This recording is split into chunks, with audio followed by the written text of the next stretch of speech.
Bismillahirrahmanirrahim. Bismillahirrahmanirrahim. Assalamualaikum warahmatullahi wabarakatuh. Alhamdulillahirabbil alamin wa bihi nasta'in ala umurid dunya waddin. Wassalatu wassalamu ala asyrafil anbiya'i wal mursalin nabiyyina Muhammad wa ala alihi wa sahbihi ajma'in wa man ihtada bihuda wattaba atharahu ila yaumiddin, amma ba'd. Rabbi israh li sadri wa yassir li amri wahlul 'uqdatam min lisani yafqahu qawli. Allahumma inna nas'aluka ilman nafi'a wa rizqan thayyiba wa amalan mutaqabbala. Ayyuhal ikhwah wal akhwat, kaum muslimin wal muslimat yang semoga senantiasa dirahmati dan diberkahi oleh Allah Subhanahu wa taala. Alhamdulillah, kembali kita dipertemukan oleh Rabbuna Jalla wa Ala dalam majlis ilmu untuk mengkaji kitab Manhajul Haq, meniti jalan kebenaran dalam akidah dan akhlak, karya Syekh Abdurrahman bin Nasir As-Sa'di rahimahullahu taala.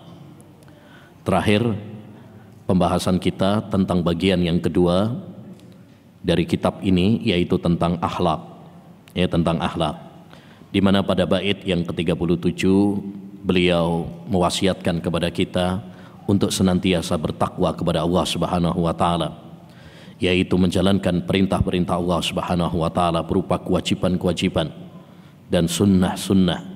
Demikian juga meninggalkan larangan-larangan Allah Subhanahu wa taala berupa keharaman-keharaman dan hal-hal yang dibenci oleh Allah Subhanahu wa taala. Dan ini harus selalu kita hadirkan, terutama bagi kita yang udah ngaji. Kemudian pada bait yang ke-38 beliau juga mewasiatkan kepada kita agar selalu ikhlas dan ittiba, karena dua hal ini adalah syarat diterimanya amal ibadah. Ikhlas yaitu beribadah semata-mata hanya karena Allah Subhanahu wa taala, bukan karena dunia, bukan karena makhluk. Dan ittiba artinya kita beribadah sesuai dengan tuntunan Rasulullah sallallahu alaihi wasallam. Kemudian pada bait yang ke-39 beliau mewasiatkan kepada kita juga agar kita senantiasa bertawakal kepada Allah Subhanahu wa taala, menggantungkan segala urusan kita kepada Allah Subhanahu wa taala, tentunya dengan disertai melakukan ikhtiar, sebab karena tawakal kepada Allah Subhanahu wa taala adalah jalan di mana Allah Subhanahu wa taala akan memudahkan urusan-urusan kita semuanya. Kemudian pada bait yang ke-40 beliau juga mewasiatkan kepada kita untuk sabar. Dan sabar ini penting sampai kata Imam Ahmad, Allah Subhanahu wa taala menyebut kata sabar dalam Al-Qur'an sebanyak berapa? 93 kali, Dan sabar seperti yang disampaikan oleh penulis juga terbagi menjadi 3. Sabar dalam menjalankan perintah Allah. Yang kedua, sabar dalam meninggalkan larangan Allah Subhanahu wa taala. Dan yang ketiga, sabar dalam menghadapi ujian dan cobaan dari Allah Subhanahu wa taala. Kemudian pada bait yang ke-41 beliau menganjurkan kepada kita agar dalam beribadah kepada Allah Subhanahu wa taala kita selalu berharap dan takut. Jangan berharap saja sehingga kita menggampangkan dosa, jangan juga cuma takut saja sehingga kita frustasi dan putus asa.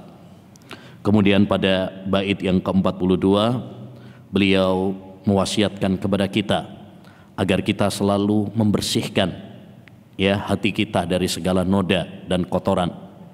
Ini juga wasiat yang sangat penting, karena kebahagiaan seorang hamba terletak pada kesucian hatinya. Sekarang kita lanjutkan pada bait yang ke-43. Beliau mengatakan, wajammil binushil khalqi qalbaka innahu la'a'la jamalin lil qulubi wa ajwadu. hiasilah hatimu dengan memberi nasihat kepada orang lain, karena hal itu akan lebih menghiasi hati dan memperindahnya. Ini juga ayyuhal ikhwah nasihat dan wasiat yang sangat bagus bagi kita semuanya dari penulis, yaitu Syekh Abdurrahman bin Nasir As-Sa'di rahimahullahu ta'ala, yaitu agar kita semuanya menghiasi diri kita dengan nasihat. Ya, nasihat dalam artian kita memiliki kepedulian, cinta kepada orang lain, memberikan manfaat kepada orang lain, sebagaimana kita mencintai untuk diri kita sendiri. Nabi SAW mengatakan, la yu'minu ahadukum hatta yuhibba li akhihi ma yuhibbu li nafsihi.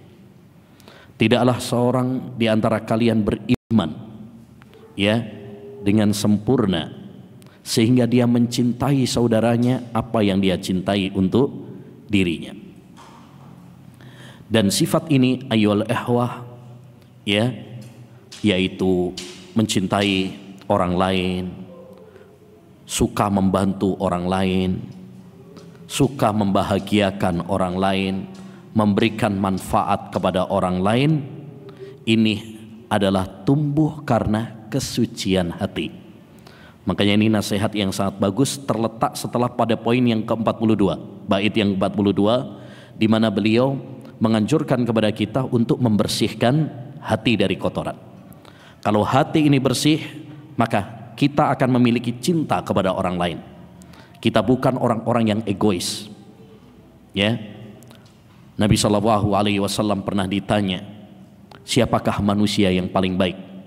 Maka beliau mengatakan, kullu mahmumil qalb sadukul lisan, yaitu orang yang hatinya bersih dan jujur ucapannya, lisannya.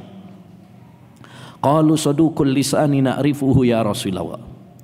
Kalau orang yang jujur kami tahu wahai Rasulullah SAW.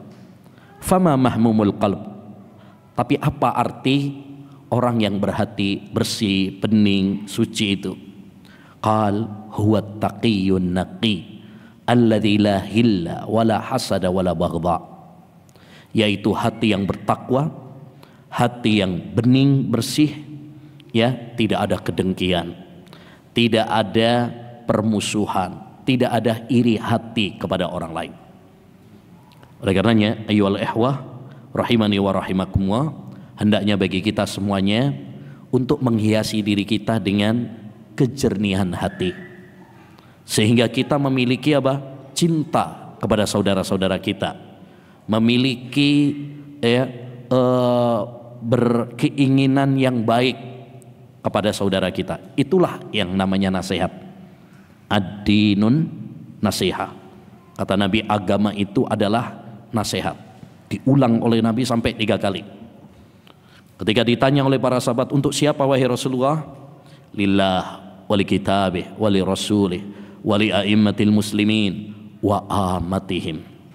Nasihat itu adalah untuk Allah, untuk ya nabinya, untuk kitabnya, untuk para pemimpin kaum muslimin, dan untuk ya kaum muslimin secara umum. Dan ini yang menjadi pembahasan, yaitu ketika kita memiliki nasihat, kecintaan, kejernihan hati untuk saudara-saudara kita kaum muslimin, kita menginginkan kebaikan untuk mereka, kita tidak menginginkan keburukan untuk saudara kita. Ya, tidak ada kebencian dalam hati kita kepada saudara kita, tidak ada iri hati, permusuhan kepada saudara kita. Dan ini kita tekankan, lebih-lebih kita sekarang menghadapi ya pemilu, di mana sudah banyak sekali ya orang terjebak di dalam ya jerat-jerat apa? Permusuhan, jerat-jerat pertikaian, ya, sehingga saling apa? Membenci antara satu dengan yang lainnya, saling bermusuhan antara satu dengan yang lainnya. Maka jernihkan hati kita, ya, jauhkan diri kita dari hal-hal yang bisa menodai, mengotori diri kita, ya. Nah, dan inilah ayyuhal ikhwah rahimani wa rahimakumullah, ya, hati yang dicintai oleh Allah Subhanahu wa taala. Dalam sebuah hadis Rasulullah SAW pernah mengatakan, hadisnya dihasankan oleh Syekh Al-Albani rahimahullah, inna lillahi fil ardi aniyatan, sesungguhnya Allah Subhanahu wa taala memiliki bejana di muka bumi. Wa ahabbu aniyatillahi ilaih ma raqqa minha wa ma sofa, dan bejana yang paling dicintai oleh Allah Subhanahu wa taala itu adalah yang lembut tapi kuat. Lembut tapi kuat. Wa aniyatullahi fil ardi qulubul ibadis sholihin, dan bejana Allah di muka bumi adalah hatinya para hamba yang saleh. Ya, hatinya para hamba yang saleh, itulah bejana-bejana Allah Subhanahu wa taala di muka bumi ini. Jadi hendaknya bagi kita memiliki hati yang dicintai oleh Allah ini, yaitu apa? Hati yang lembut tapi kuat.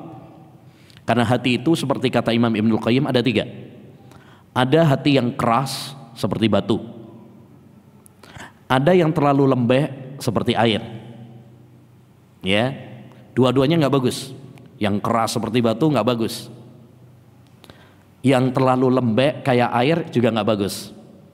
Ya, yang ketiga ini yang dicintai oleh Allah SWT, yaitu yang lembut tapi kuat seperti kaca, sehingga ya dengan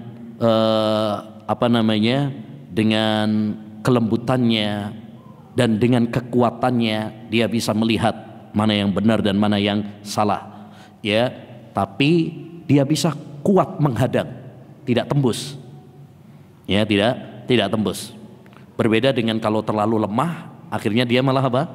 Ya, ketika ada syubhat, ada syahwat, gampang tembusnya. Tapi dia juga tidak seperti batu yang keras, sehingga susah mendapatkan ilmu, mendapatkan hidayah, mendapatkan nasihat.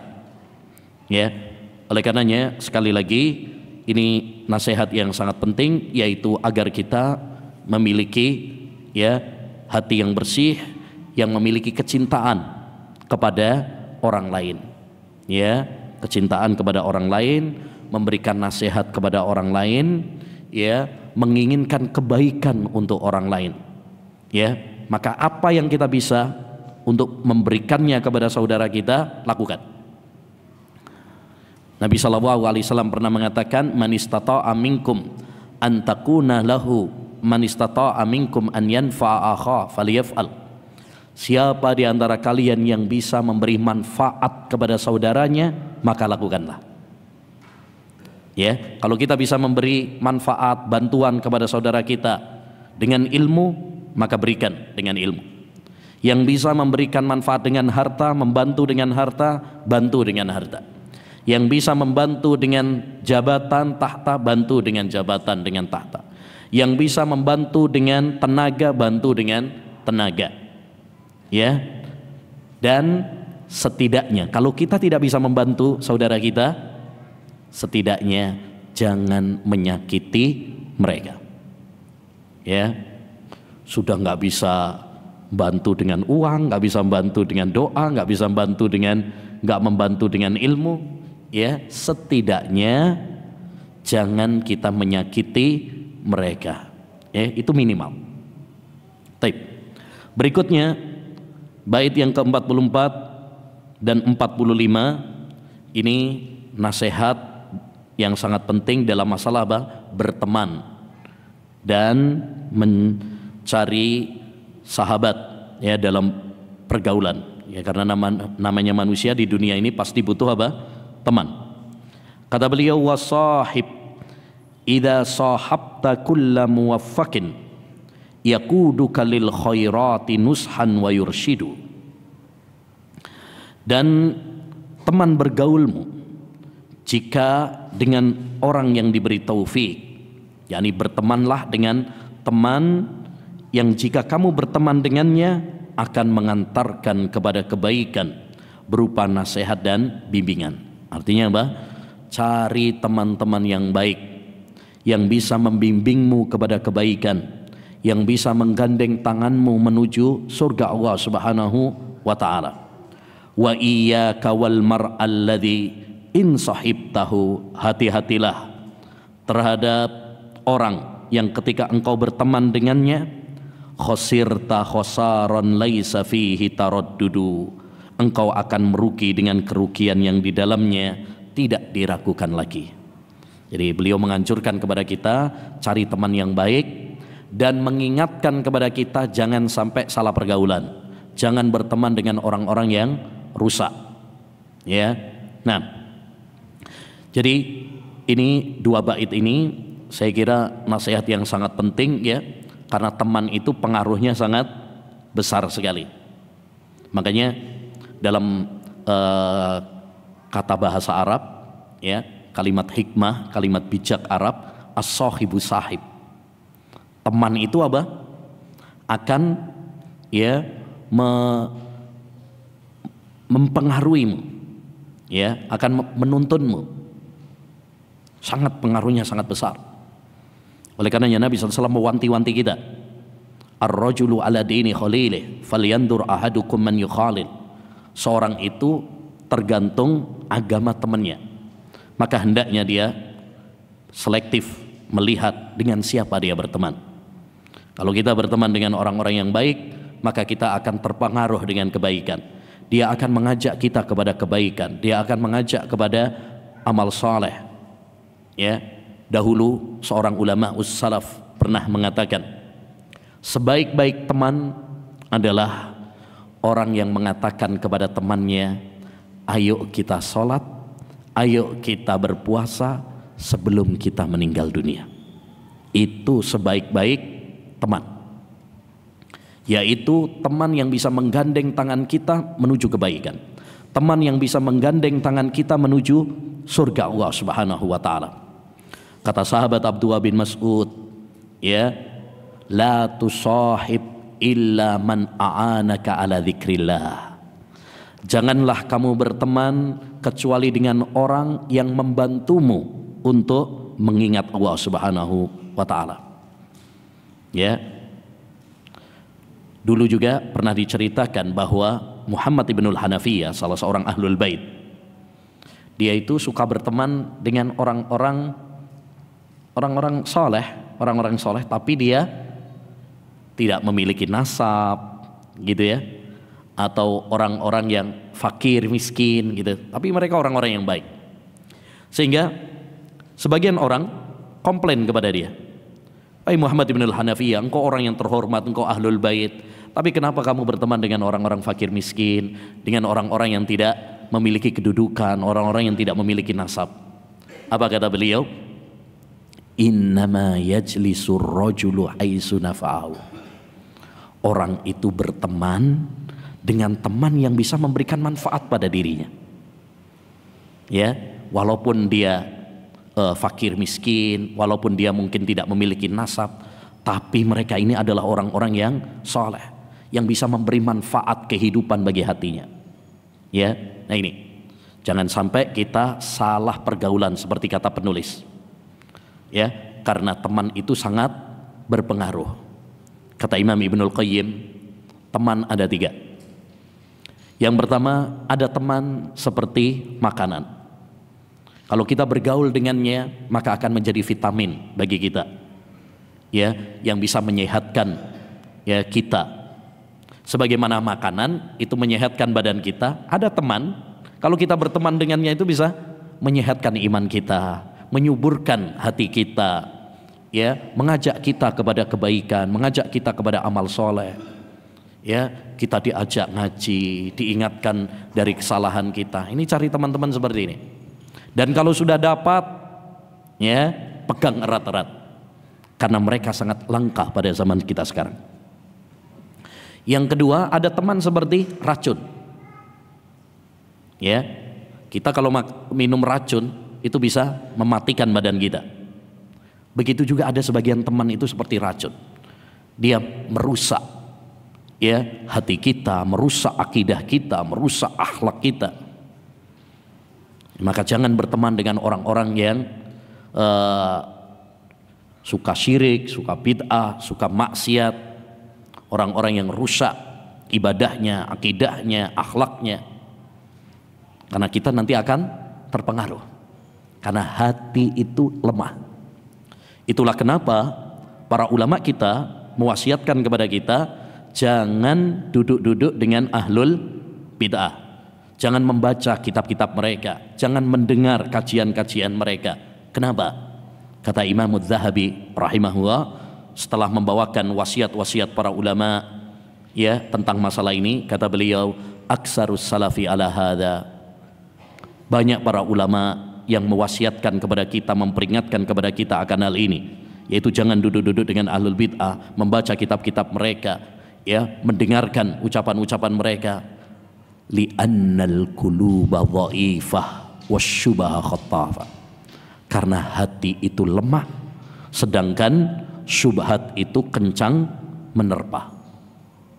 Ya, hati itu lemah, kita harus mengakui itu.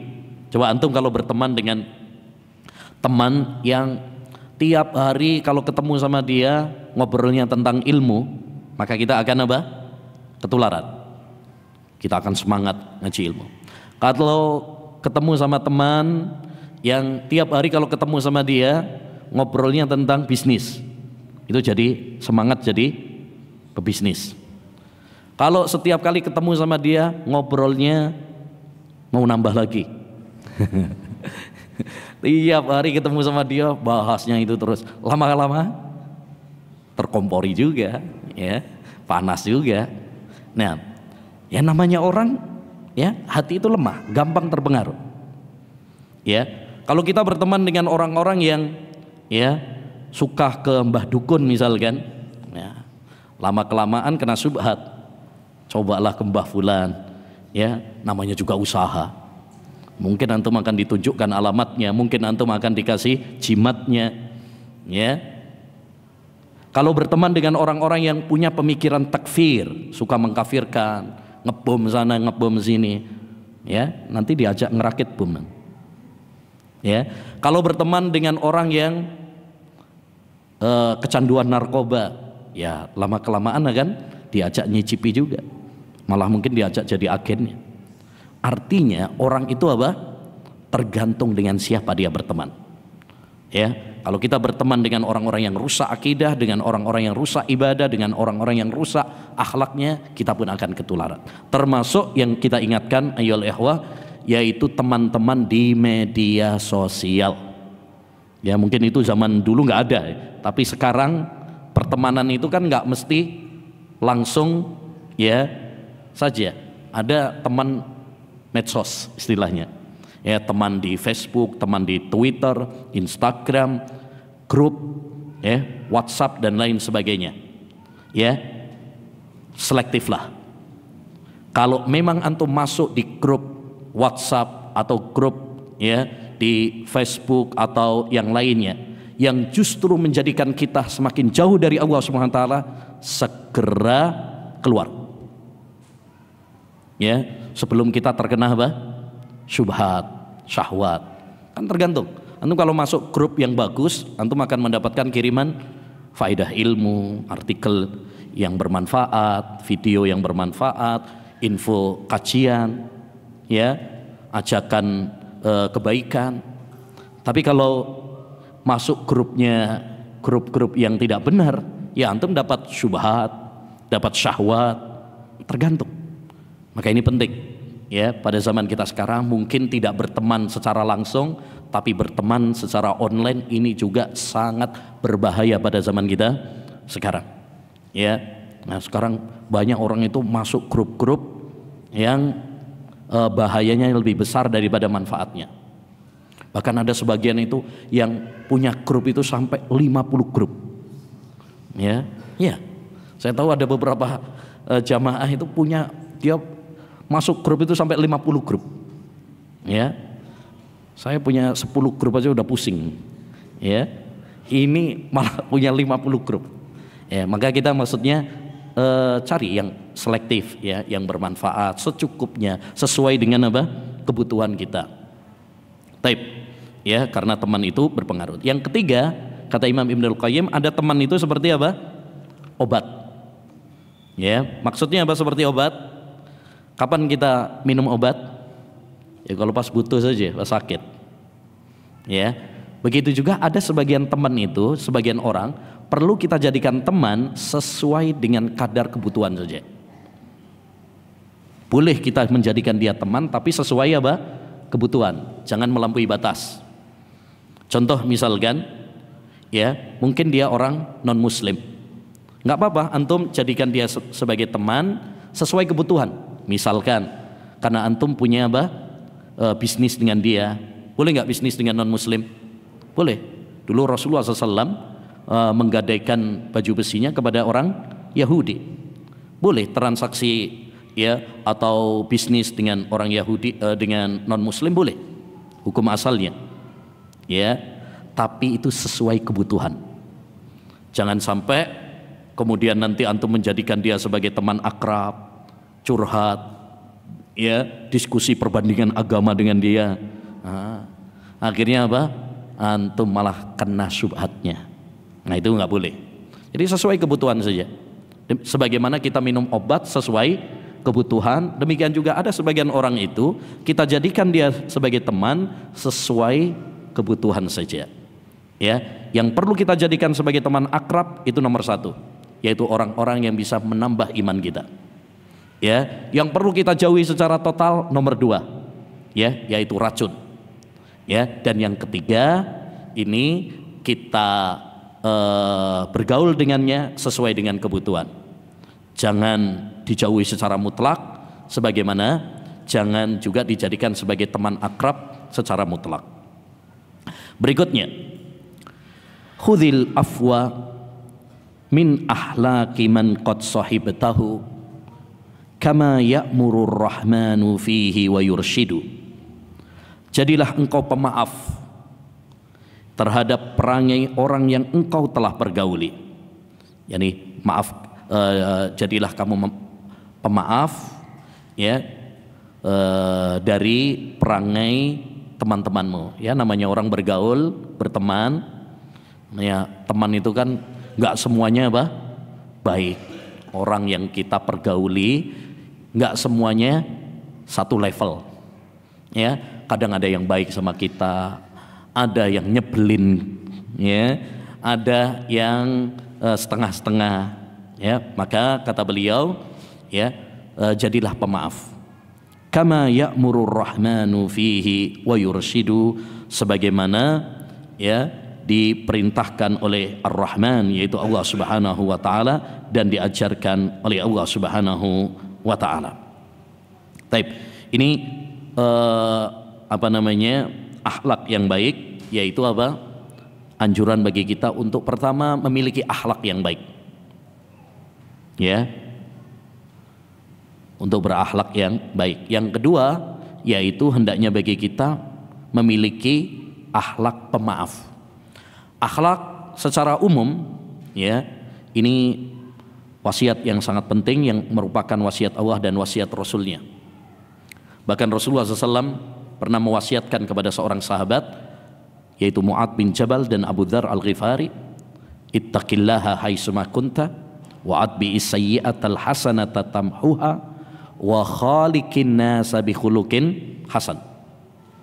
Ya, bertakwalah kamu kepada Allah Subhanahu wa taala, iringilah dosa dengan amal kebaikan, niscaya akan menghapusnya.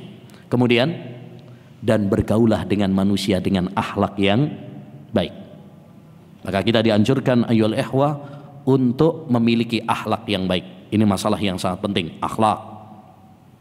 Ya, Nabi SAW pernah ditanya, amalan apa yang paling banyak memasukkan orang ke surga? Maka beliau menjawab dua. Apa itu? Taqwallah wa husnul khuluq. Takwa kepada Allah SWT dan akhlak yang baik. Nabi juga pernah bersabda, inna min ahabbikum ilayya wa aqrabikum minni majlisan yaumal qiyamah ahasinakum akhlaqa.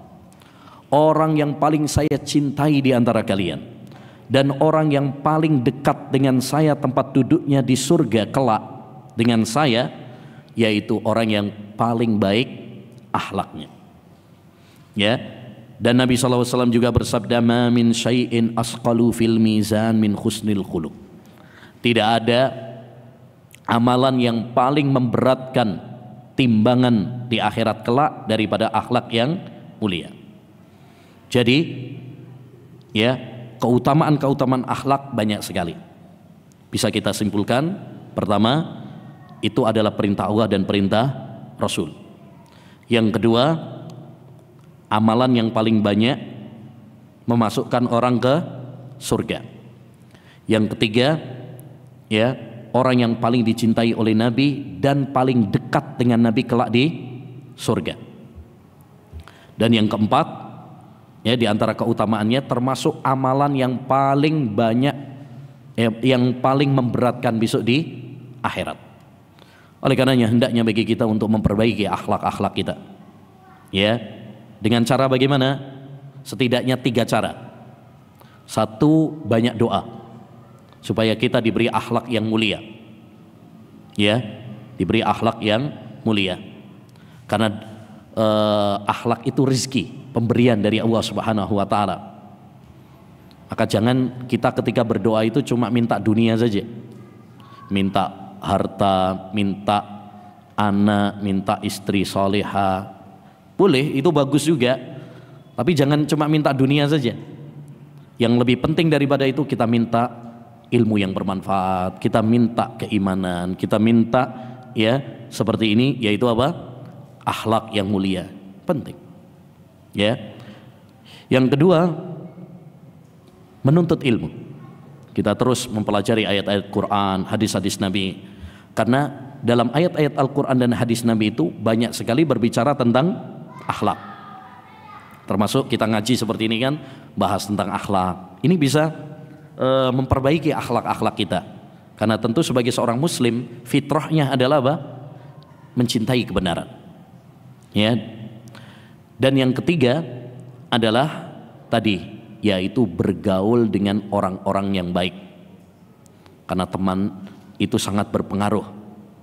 Ya, teman itu sangat berpengaruh. Kalau kita berteman dengan orang yang akhlaknya baik, kita terpengaruh baik. Tapi kalau berteman dengan orang yang akhlaknya rusak, ya jadi ketularan rusak juga. Ya, dan akhlak itu perlu kita latih. Jangan mengatakan, "Oh, saya sudah dari dulu memang akhlaknya seperti ini, memang watak asli saya seperti ini, nggak bisa dirubah." Siapa bilang? Akhlak bisa dirubah atau tidak? Bisa. Binatang saja yang awalnya buas bisa jadi jinak kalau dilatih, kalau dibiasakan. Ya, demikian juga akhlak seorang bisa dilatih. Ya, bisa dilatih. Makanya Nabi mengatakan, "Innamal ilmu bitta'allum wal hilmu bittahallum." Ilmu itu dengan dipelajari, dan kelembutan itu adalah dengan melatih untuk lembut. Kita latih diri kita, insya Allah nanti akan dimudahkan oleh Allah Subhanahu wa ta'ala. Yang kedua, ayyuhal ikhwah, dari bait ini kita dianjurkan untuk menjadi pemaaf. Ya, menjadi pemaaf. Sebagaimana dalam ayat Al-Quran, Allah Subhanahu wa ta'ala berfirman dalam surat Al-A'raf ayat 199, "Khudhil afwa wa'mur bil urfi wa'rid anil jahilin." Jadilah pemaaf dan perintahkanlah kepada kebaikan dan berpalinglah dari orang-orang yang jahil. Ayat ini, ayyuhal ikhwah, disebut oleh para ulama sebagai ayat yang paling mencakup, ya, tentang akhlak. Ya, yang paling mencakup tentang akhlak.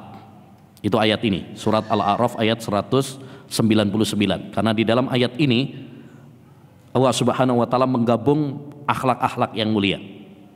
Pertama yaitu apa? Menjadi pemaaf. Jadi ini berat ini, jadi pemaaf itu berat. Karena orang itu biasanya pengennya balas dendam.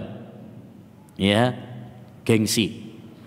Tapi ya seperti tadi, kalau hati kita bersih, maka kita akan memaafkan saudara kita.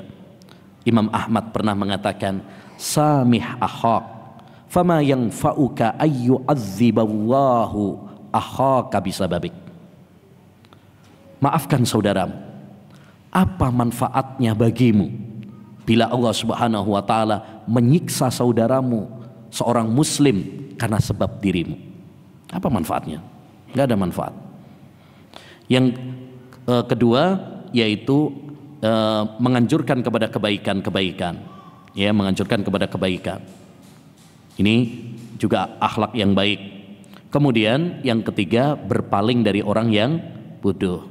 Ya, namanya dalam kehidupan ini kadang ada orang-orang yang mungkin mencela kita, ya, kadang orang-orang yang menyakiti kita, maka perintah Allah Subhanahu wa taala apa?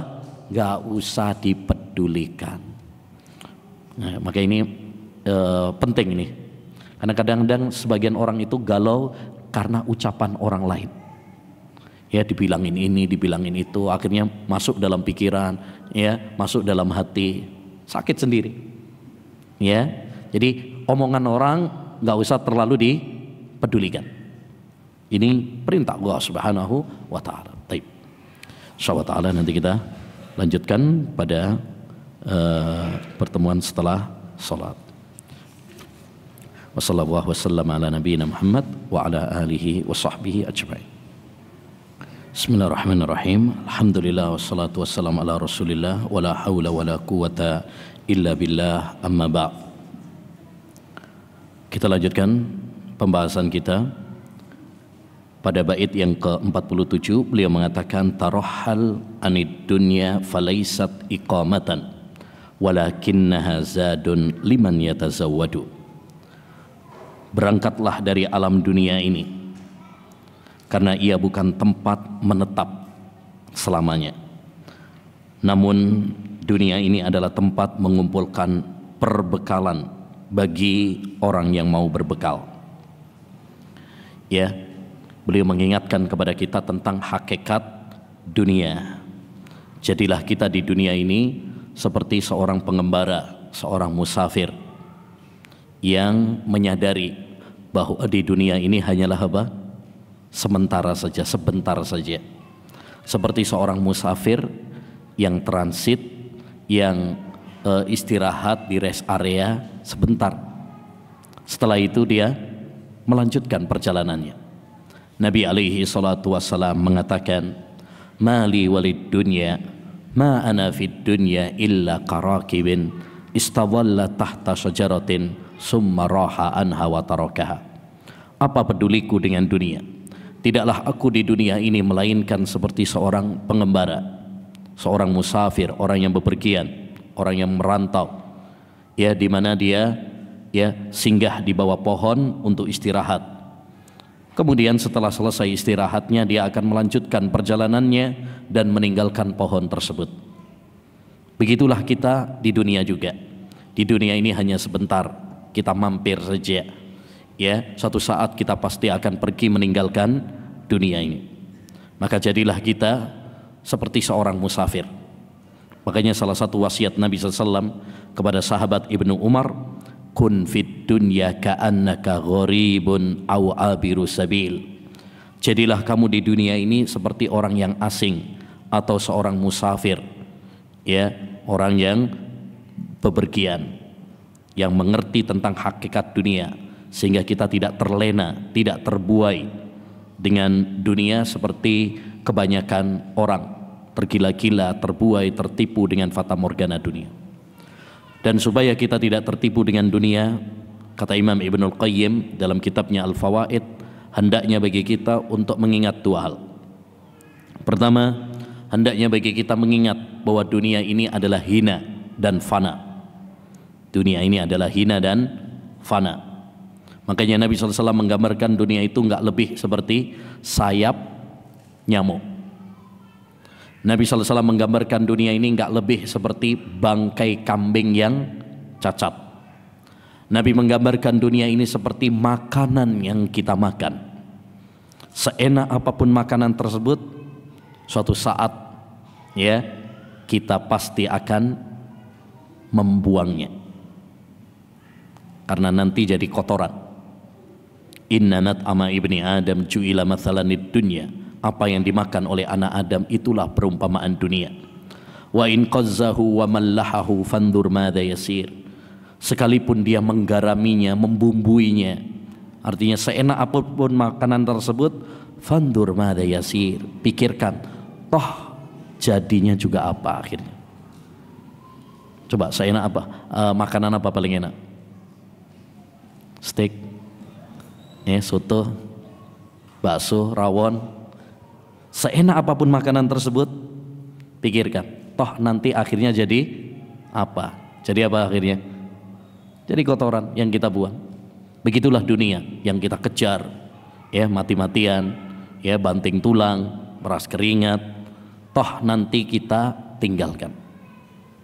Yang kedua, supaya kita tidak terlena dengan dunia, maka hendaknya bagi kita untuk mengingat bahwa kenikmatan di akhirat jauh lebih baik, jauh lebih indah, jauh lebih kekal.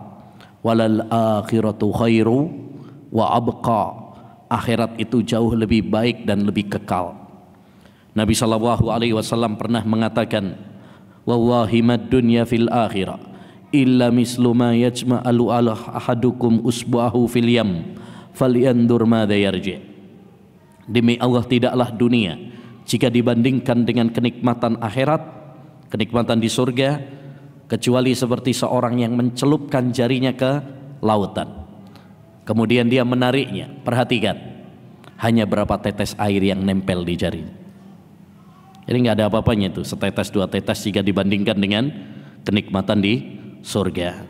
Maka ini wasiat yang sangat penting agar kita tidak terlena dengan dunia dan agar kita fokus untuk mempersiapkan bekal kita untuk akhirat.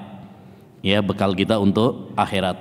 Wa tazawwadu fa inna khairaz zadid taqwa wattaquni ya ulil albab.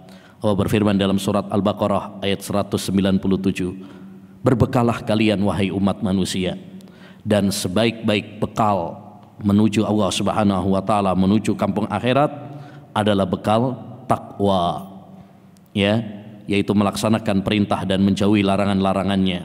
Wattaquni ya ulil albab, bertakwalah kalian kepadaku wahai orang-orang yang memiliki akal. Kemudian kata beliau, wa kun salikan turqal ladzina taqaddamu ilal manzilil baqi alladzi laisa yanfadu. Tempuhlah jalan orang-orang yang terdahulu yang sudah sampai pada kedudukan yang tetap langgeng, tidak akan habis. Maksudnya ini wasiat dari beliau agar kita mengikuti dan menapaki jejak orang-orang yang mendahului kita, dari kalangan para nabi, dari kalangan para sahabat, dan orang-orang yang diridhai oleh Allah Subhanahu wa taala. Allah berfirman dalam surat At-Taubah ayat 100, was-sabiqunal awwalun minal muhajirin wal ansar walladzina ittaba'uuhum bi ihsan radhiyallahu anhum wa radwan. Dan orang-orang yang mula-mula masuk Islam dari kalangan muhajirin dan ansar, dan orang-orang yang mengikuti jejak mereka. Jadi kita bisa masuk dalam ayat yang mulia ini kalau kita mengikuti jejak mereka. Maka kalau kita ingin masuk surga, ikutilah jejak orang-orang yang dijamin masuk surga, dari kalangan para nabi, dari kalangan para sahabat, dari orang-orang saleh yang diridhoi oleh Allah Subhanahu wa taala. Maka ini ayyuhal ikhwah, motivasi kita, memberikan semangat kepada kita untuk berpegang teguh dan mempelajari sirah para nabi, sirah para sahabat, dan kisah-kisah para salafus saleh yang dipuji oleh Allah dan dipuji oleh Rasulullah SAW. Makanya penting belajar sirah itu penting, supaya kita bersemangat untuk mengikuti jejak mereka, mencontoh mereka, bagaimana akidah mereka, bagaimana ibadah mereka, bagaimana akhlak mereka. Makanya para ulama menulis kitab-kitab tentang kisah-kisah para ulama, kisah-kisah salaf, seperti Syiar A'lamun Nubala oleh Imam Az-Zahabi rahimahullah ta'ala, berisi tentang kisah-kisah. Tujuannya apa? Supaya kita bisa mencontoh mereka. Karrir alayya hadisahum ya hadi fahadisuhum yujlil qulubal qasi. Ceritakanlah kepadaku tentang kisah-kisah mereka, yaitu para salaf, dan orang-orang saleh. Ya, karena dalam kisah mereka bisa mencairkan hati yang membeku. Ya. Jadi intinya bait yang 48 ini adalah wasiat dari beliau agar kita mengikuti jejak para nabi dan para salaf, para sahabat, dan membaca kisah-kisah mereka sehingga kita bisa mengikuti ya cara beragama mereka, ibadah mereka, amal mereka. Kemudian ya bait yang ke-49 hingga akhir ini adalah tentang nasihat beliau untuk zikir kepada Allah Subhanahu wa taala. Ini beliau memperpanjang tentang masalah zikir ini karena apa? Karena pentingnya zikir kepada Allah Subhanahu wa taala. Ya. Kata beliau, wa kun dzakiran lillahi fi kulli halatin falaysa lidzikrillahi waqtun muqayyadu. Jadilah orang yang senantiasa berzikir dalam setiap keadaan, karena zikir kepada Allah tidak dibatasi waktunya. Jadi beliau mewasiatkan kepada kita untuk berzikir kepada Allah Subhanahu wa taala. Dan zikir ini penting sekali. Allah Subhanahu wa taala memerintahkan kepada kita wadhkurullaha dzikran katsira. Berzikirlah kalian kepada Allah dengan zikir yang banyak. Dan zikir kepada Allah Subhanahu wa taala ada dua macam. Ya, yang pertama zikir secara umum, yaitu setiap amalan yang mengingatkan kita kepada Allah Subhanahu wa taala, itu disebut zikir. Kita ngaji seperti ini zikir karena mengingatkan kita kepada Allah Subhanahu wa taala. Makanya majelis ilmu disebut majelis zikir. Ya, orang ziarah kubur itu zikir karena mengingatkan dia kepada akhirat, mengingatkan dia kepada Allah. Ya. Oleh karenanya Sa'id bin Jubair, muridnya Ibnu Abbas, seorang tabi'in, beliau mengatakan, kullu amilin bidha'atillah fahuwa dzakirun lillah. Setiap orang yang melakukan ketaatan kepada Allah berarti dia berzikir. Orang sholat itu berzikir, puasa itu berzikir, karena berarti dia mengingat Allah Subhanahu wa taala. Yang kedua, zikir secara khusus, yaitu zikir dengan lisan. Zikir dengan lisan. Ya, seorang mengucapkan subhanallah walhamdulillah la ilaha illallah Allahu akbar. Itu berarti zikir secara khusus. Nabi bersabda, kalimatani khafifatani fil lisan, habibatani ila rahman, sakilatani fil mizan, subhanallahil azim, subhanallah bihamdih. Dua kalimat yang sangat dicintai oleh Allah Subhanahu wa taala, sangat ringan dalam lisan, ya, tapi sangat berat dalam timbangan, yaitu ucapan subhanallahil azim, subhanallah wa bihamdih. Ya. Maka kita ayyuhal ikhwah dianjurkan untuk memperbanyak zikir dengan lisan, dan yang lebih penting lagi daripada itu, kita menghadirkannya dalam hati kita. Artinya jangan sampai kita cuma mengucapkan dengan bibir kita tapi tidak memasukkannya dalam hati. Bahkan kata Syekh Ibnu Utsaimin rahimahullah, hakikat zikir itu adalah hati. Tidak disebut seorang itu berzikir kalau cuma di bibir saja.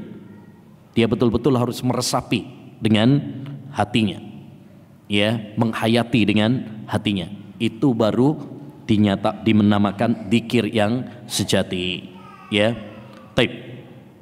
Jadi pada bait yang ke-49 ini beliau menganjurkan kepada kita untuk banyak berzikir setiap waktu. Makanya disebutkan dalam hadis Aisyah, kanan nabiyyu yadhkurullah ala kulli ahyanih. Nabi itu berzikir kepada Allah dalam setiap keadaan. Ya, dalam setiap keadaan. Dan zikir dari sisi waktunya ada dua macam. Ada zikir mutlak. Mutlak itu apa? Kapan saja. Ya, kapan saja boleh. Bagaimanapun keadaannya boleh. Sebagaimana dalam surat Ali Imran ayat 191, alladzina yadhkuruna Allaha qiyaman wa qu'udan wa 'ala junubihim. Orang-orang yang berzikir kepada Allah dalam keadaan berdiri, duduk, dan berbaring. Jadi sambil berbaring kita berzikir juga bisa, nggak apa-apa. Ya, Jangan dianggap itu sebagai suatu hal yang aib. Mosok zikir sambil tiduran, nggak apa-apa. Sambil tidur, sambil duduk, sambil berdiri, sambil berjalan, boleh seorang berzikir kepada Allah Subhanahu wa taala. Itu namanya zikir mutlak yang tidak dibatasi dengan waktu dan keadaan. Yang kedua, ada zikir yang namanya zikir muqayyad, yaitu yang dibatasi dengan waktu dan dibatasi keadaan tertentu. Seperti zikir setelah sholat, zikir pagi dan petang, zikir setelah makan atau sebelum makan, zikir sebelum tidur, bangun tidur. Itu ada waktu tertentu, keadaan tertentu.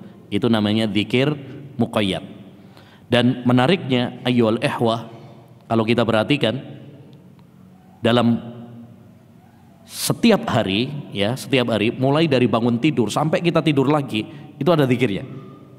Bangun tidur ada zikirnya, masuk toilet ada zikirnya, keluar toilet ada zikirnya, pakai baju ada zikirnya, ya, kita sholat ada zikirnya, ya, kemudian keluar rumah ada zikirnya, masuk masjid ada zikirnya. Kenapa? Supaya kita selalu ingat sama Allah Subhanahu wa taala, supaya kita tidak lalai kepada Allah Subhanahu wa taala.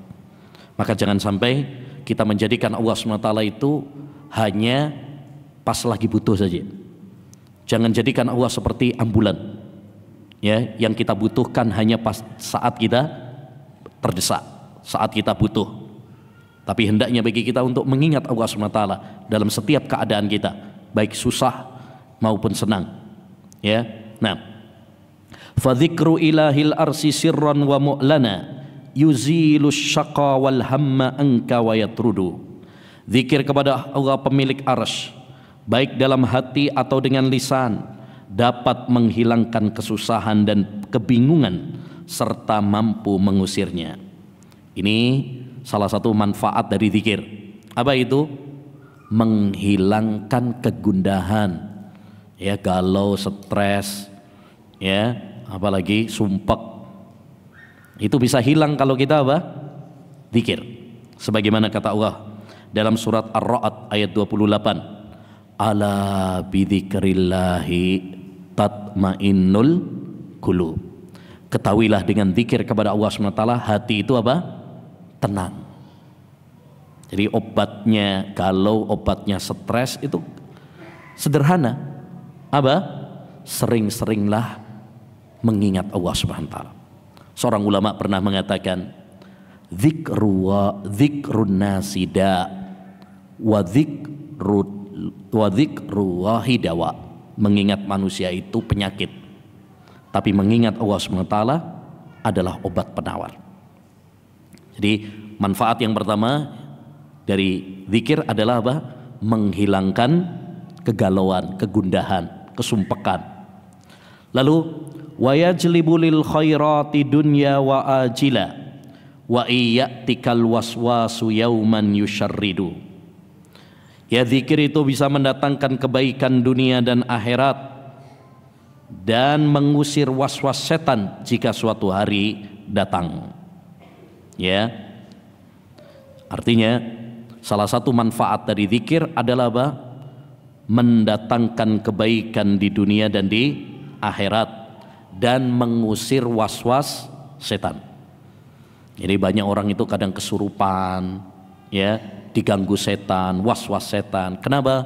Karena dia jarang zikir kepada Allah SWT. Terutama para ibu-ibu, para akhwat, ya, banyak yang terkadang kesurupan. Kenapa? Ya, itu karena kurang zikir kepada Allah. Di samping memang sifat wanita sendiri lemah, ya, oleh karenanya banyak zikir kepada Allah Subhanahu wa taala. Nabi bersabda, al-abdu la yanju minasyaitan illa bidzikrillah. Hamba itu tidak selamat dari setan kecuali dengan zikir kepada Allah Subhanahu wa taala.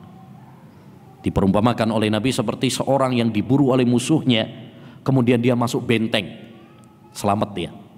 Begitulah orang dikejar setan, tapi kalau dia berzikir kepada Allah Subhanahu wa taala, maka dia akan mendapatkan perlindungan dari Allah Subhanahu wa taala. Ya, maka kalau kita ingin selamat dari was-was setan, ya, dari was-was setan. Setan itu ada dua ya, setan dari manusia, setan dari jin, dan yang ketiga adalah was-was dari diri kita sendiri. Jadi was-was itu dari tiga. Yang pertama was-was dari setan jin, yang kedua was-was setan dari manusia. Makanya dalam surat An-Nas itu kan apa?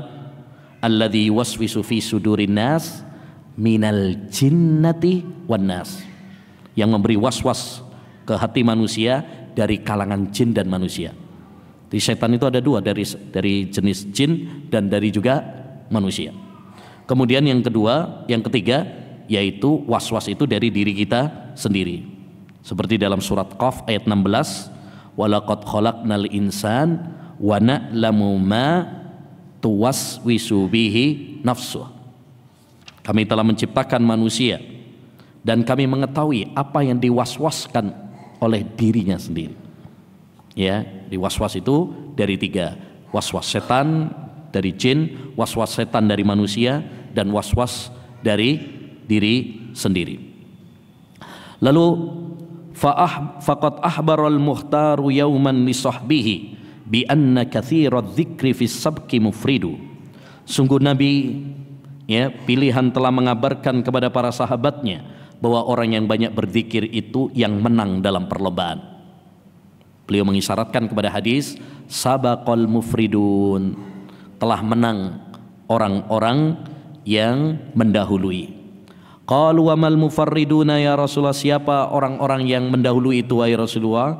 Qala adz-dzakiruna Allaha katsiran wadz-dzakirat, yaitu orang yang berzikir dari laki-laki dan perempuan. Mereka lah pemenang dalam perlombaan. Oleh karenanya kata Imam Ibnul Qayyim, orang sholat yang paling utama adalah yang paling banyak zikirnya. Orang puasa yang paling utama adalah yang paling banyak zikirnya. Orang umrah dan haji yang paling utama adalah yang paling banyak zikirnya. Mereka lah pemenang dalam perlombaan. Berdasarkan hadis ini. Wa wassa Mu'adzan yasta'inu ilahahu ala dzikrihi wasyukri bil husni ya'budu. Beliau mewasiatkan kepada Mu'adz agar memohon pertolongan kepada Allah dalam mengingat, bersyukur, serta memperbaiki dalam ibadah kepada Allah. Ini mengisyaratkan kepada hadis yang disebut hadis musalsal bil mahabbah, di mana Nabi SAW mengatakan kepada Mu'adz, ya Mu'adz, wallahi inni la uhibbuk, wahai Mu'adz, saya sungguh mencintaimu. La tada'anna dubura kulli salah, jangan pernah tinggalkan ya zikir setelah salat, atau ada yang mengatakan sebelum salam.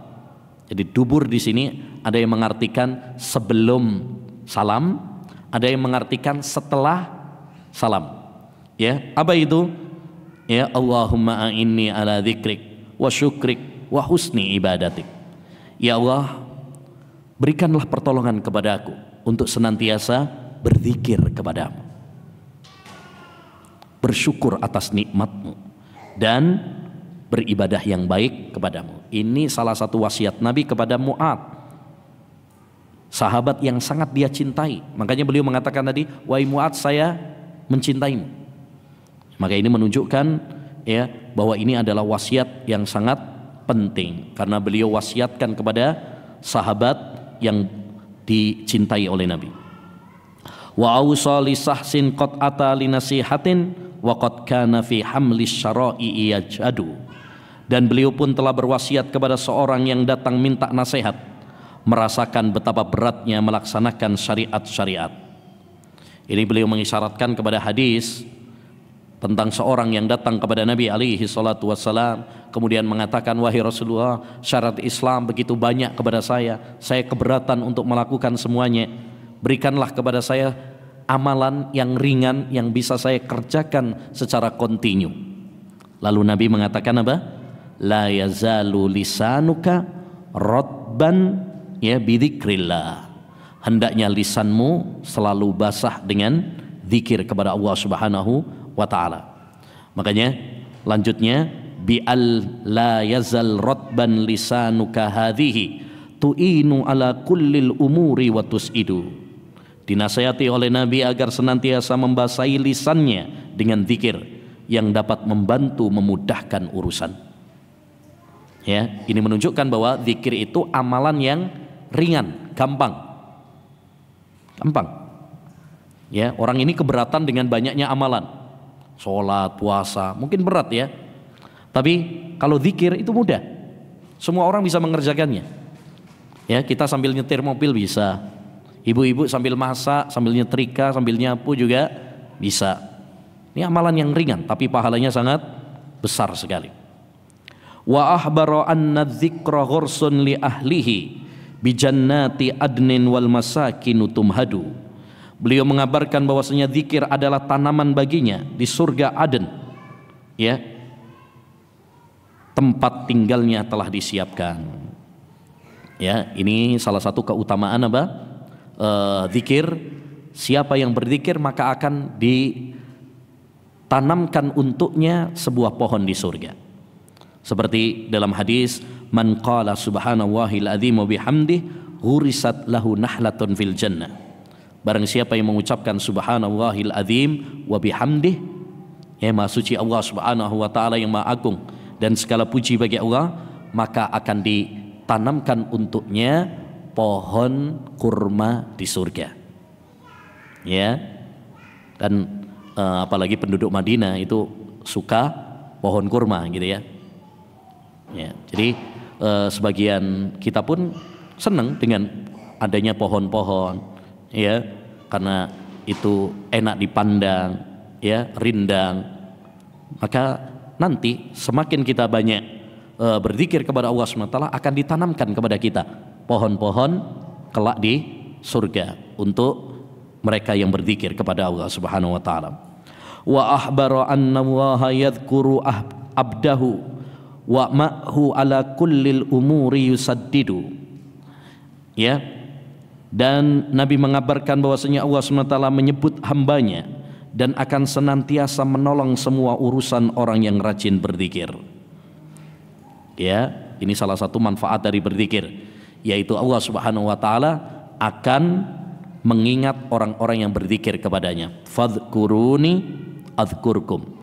Ingatlah kepadaku maka aku akan mengingat kalian. Karena al-jaza'u min jinsil amal. Balasan itu tergantung kepada amal perbuatan. Siapa yang mengingat Allah, Allah pun akan mengingatnya. Wa ahbara anna dzikra yabqa bi jannatin wa yanqati'ut taklifu hina yuhalladu.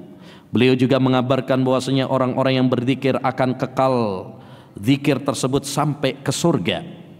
Ya, padahal pembebanan syariat sudah selesai ketika kekal di akhirat. Maksudnya nanti di akhirat itu sudah nggak ada kewajiban lagi untuk sholat, puasa, gitu ya. Tapi ya, kesibukan para penduduk surga adalah berzikir kepada Allah Subhanahu wa taala. Ya, sebagaimana disebutkan dalam riwayat Muslim bahwasanya penduduk surga kelak mereka akan makan, minum, tapi mereka tidak keringatan, mereka tidak kencing, mereka tidak meludah, ya, mereka juga tidak BAB, ya.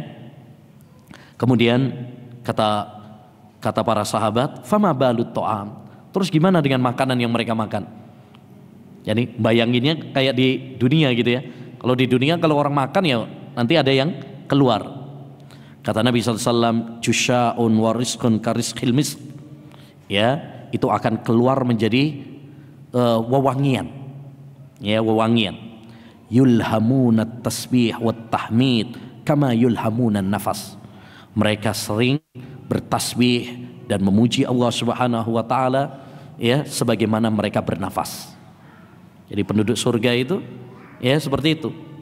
Mereka sudah nggak sholat, nggak puasa, tapi mereka terus berzikir kepada Allah SWT. Jadi amal-amal yang lain sudah nggak ada kecuali zikir, ya, kecuali zikir. Walau lam yakun fi dzikrihi ghaira annahu tariqun ila hubbil ilahi wa mursyidu. Seandainya tidak ada keutamaan mengingat selain Allah, selain bahwasanya jalan untuk mencapai kecintaan Allah dan hidayah. Ini juga salah satu manfaat dari zikir, yaitu apa? Dengan zikir kita akan menggapai kecintaan Allah SWT. Siapa yang mengingat Allah SWT, maka Allah SWT akan mencintainya. Oleh karenanya, tanda cinta seorang hamba kepada Allah tatkala dia sering berzikir kepada Allah. Seorang ulama pernah mengatakan, man ahabbaka aksara min dzikrik. Siapa yang mencintaimu maka dia akan sering menyebut nama Allah. Kalau kita cinta kepada Allah maka kita akan sering menyebut nama Allah Subhanahu wa taala. Wa yanhal fata an ghibatin wa namimatin wa an kulli qaulin lid-diyanati mufsidu. Dan zikir itu bisa mencegah seorang hamba dari perbuatan ghibah dan namimah, serta setiap ucapan yang akan merusak dalam kehidupan agamanya. Maksudnya, kalau kita menyibukkan lisan kita ini dengan zikir kepada Allah Subhanahu wa taala, maka nggak ada ruang untuk ghibah, namimah, gosip. Ya, makanya betul kata Imam Syafi'i, an-nafsu illam tushhila bi ta'atillah saghalatska bi ghairi. Jiwamu jika kamu menyibukkannya dengan kebaikan, ketakwaan, maka kalau kamu tidak menyibukkannya dengan kebaikan dan ketaatan, maka setan akan menyibukkannya dengan keburukan. Maka sibukkan lisan kita ini dengan yang baik-baik, supaya nggak ada ruang, nggak ada waktu untuk apa? Ya, untuk dosa dan kemaksiatan. Lakana lana khadhun azimun wa rahbatun bikasrati dzikrillahi ni'mal muwahhadu. Niscaya kita mendapatkan bagian yang besar serta berkeinginan dengan banyaknya berzikir kepada Allah sebaik-baik zat yang ditauhidkan. Ya. Walakinnana min jahlina qalla minnal lil ilahi ta'budu. Namun karena kejahilan kita sehingga zikir kita sedikit, sebagaimana pula minimnya ibadah kita kepada Allah Subhanahu wa taala. Ya, artinya andai saja kita menyibukkan diri kita dengan zikir kepada Allah, maka kita akan mendapatkan kebaikan-kebaikan yang banyak.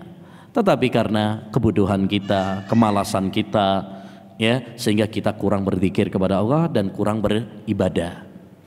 Dan ini fakta, ya. Fakta. Ya, kita ini kurang ibadahnya, kurang zikirnya kepada Allah Subhanahu wa taala. Ya, maka ini ayyuhal ikhwah rahimani wa rahimakumullah, memotivasi kita semuanya untuk apa? Untuk semangat beribadah, terutama apa? Zikir. Kemudian beliau tutup, wasal rabbaka taufiq wal fawza daiman fama khaba abdun lil muhaimin yaksidu. Mintalah senantiasa kepada Rabbmu taufik serta keberuntungan, karena seorang hamba tidak akan pernah merugi yang memohon kepada pemberi. Maksudnya banyak-banyak apa? Doa, karena doa itu kunci semua kebaikan di dunia dan di akhirat. Ya, maka ini ayyul ikhwah memotivasi kita juga untuk banyak-banyak apa? Berdoa. Banyak berdoa, terutama di waktu-waktu yang mustajab. Ya, sepertiga malam terakhir antara adzan dan qomat, saat sujud, ya, saat turun hujan, banyak berdoa kepada Allah Subhanahu wa taala. Wa sholli ilahi ma salamin wa rahmatin ala khairi man kana lil khalqi yurshidu. Semoga salawat serta salam serta rahmatnya tercurah kepada orang terbaik yang telah memberi petunjuk kepada manusia, yaitu Nabi Muhammad SAW. Yani ini penutupnya ditutup dengan apa? Salawat kepada Nabi SAW, wa alin wa ashabin wa man kana tabi'an salatan wa tasliman yadumu wa yahludu. Juga salawat dan salam untuk keluarganya serta para sahabatnya dan orang-orang yang mengikutinya, dengan salawat dan salam penghormatan selamanya sepanjang masa. Ya, jadi beliau menutup dengan berdoa kepada Allah Subhanahu wa taala serta bersolawat kepada Nabi, kepada keluarganya dan kepada orang-orang yang mengikuti jejak Nabi Muhammad sallallahu alaihi wasallam. Jadi intinya pada pembahasan ini beliau tadi memberikan wasiat kepada kita banyak, ya.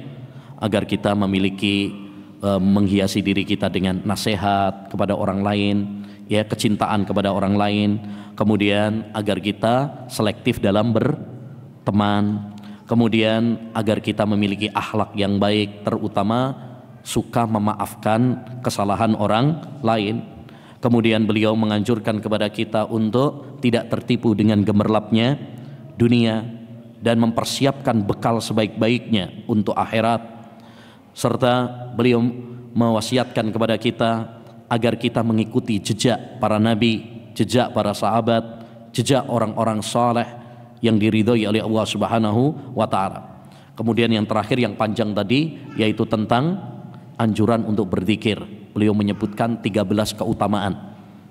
Ya, 13 keutamaan. Ya, zikir kepada Allah Subhanahu wa taala.